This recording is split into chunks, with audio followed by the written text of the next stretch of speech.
Welcome to DraftTeam.com. I am Joshua Johnson. It's that time of the week again where we go bargain hunting. That's right, Andrew Luck can be had for $15,700.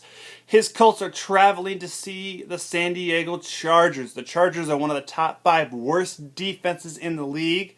And I know the Colts are committed to the run right now, but Andrew Luck is going to make some plays in this game because they are vulnerable through the air. The Chargers are just beat up all over on defense, and they were already bad to begin with. And they made Terrell Pryor look like an all-pro last week, so of course Andrew Luck's going to have a nice day against the Chargers. LaShawn McCoy can be had for $15,100. They are at the Tampa Bay Bucks. With Michael Vick out, I like to see an uptick in McCoy's production and certainly more carries on the ground. Danny Woodhead can be had for $10,200. He is now the starter in San Diego with Ryan Matthews out for a month. Woodhead is a pass-catching machine out of the backfield. You get a half point for reception here, guys. So those guys become very valuable. Woodhead just passes all day long, and I'd love for him to have a decent game against a strong Colts defense. Pierre Garçon can be had for $12,700. Garçon has slowly made his case that he is a top 15 receiver in this league, and I am believing in it. Cowboys were obviously chewed apart by Peyton Manning last week, secondary-wise, and I think RG3 probably watched that and saw something on their bye week, and you can bet he's going to find Garçon downfield. Justin Blackmon can be had for $9,500. Jacksonville is at Denver. Obviously a big overmatch here, but look for Blackmon to have some decent points in garbage time. They're obviously going to be down, and they're going to be throwing, and Blackmon is just a superior athlete. I cannot like this guy anymore. $9,500 is the price you got to pay for Blackmon. Torrey Smith can be had for $13,300. Torrey has one of the top receiving yards guys right now in the NFL. Joe Flacco likes to hit him deep, and the Packers secondary is beat up now with the loss of Clay Matthews. That's going to open things up and give Flacco more time to find Smith, and Smith more time to get open downfield. Terrence Williams can be had for $3,700. $3,700, people. I don't care if Miles Austin plays. That is a great price. Williams has got the speed to get downfield, and he's got the size to go up and get balls in the air, in the post, and in the red zone.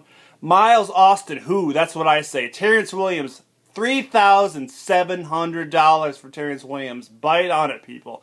Jeremy Curley can be had for $5,500. Curley is a very good athlete. Obviously, he's a receiver in the NFL, but he made some moves on Monday night that really convinced me that he is now fully healthy. This Jets team is slowly becoming more versatile, and Curley is going to be a big part of them going forward.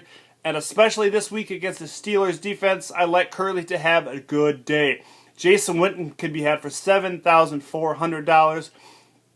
The Washington secondary has been able to get thrown on, and they are very vulnerable. And Witten and Romo are friends, roommates. They probably even drive on a motorcycle together. They love each other so much. Witten is going to have a big day through Romo. Just love that price, $7,400 for Witten. Garrett Graham can be had for $6,700. He's now taking over at tight end for the injured Owen Daniels. Schaub has found Graham already a couple times in the end zone this year, and they are comfortable together. Really not much of a downgrade from Daniels to Graham, and $6,700 is a nice price to pay for somebody who's going to see red zone targets. San Francisco defense can be had for $10,300.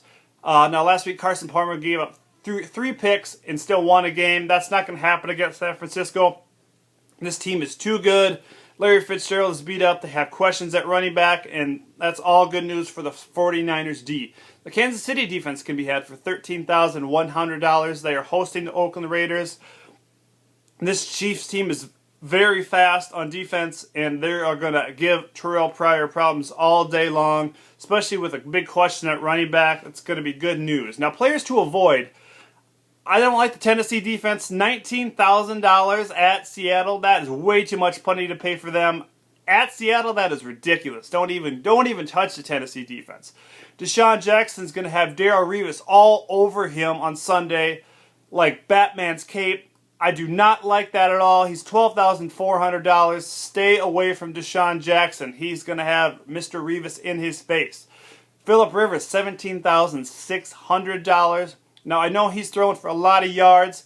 Because they were down last week, he even threw for more yards than expected. But I think this Colts defense is too good. I think this game could be kind of a shootout, but this Colts defense is too good to allow Rivers to get a lot of really good production. He might throw for a lot of yards, but probably not a lot of touchdowns and maybe some picks. Sam Bradford could be had for $14,100. Now, come on, guys. Is anybody really playing Sam Bradford? This Rams team, they beat Jacksonville last week, yes. But this Rams team is not very good. Sam Bradford has weapons, and he is not doing anything with them. Do not even sniff at him against the Texans. $14,000, that is ridiculous. Jamal Charles is another guy I like you to avoid. I really like Kansas City in this game, but I don't see Charles having a big day. $18,400, he's the most expensive running back. You can find value elsewhere in a guy like Woodhead or McCoy. Those guys are going to catch balls, and that really evens out the production. Charles might have 100 yards, but he might not find the end zone because he might not have to play in the second half or fourth quarter of this game. Do not take Jamal Charles. This has been Bargain Hunting with DraftTeam.com's Joshua Johnson. Have a great weekend, folks.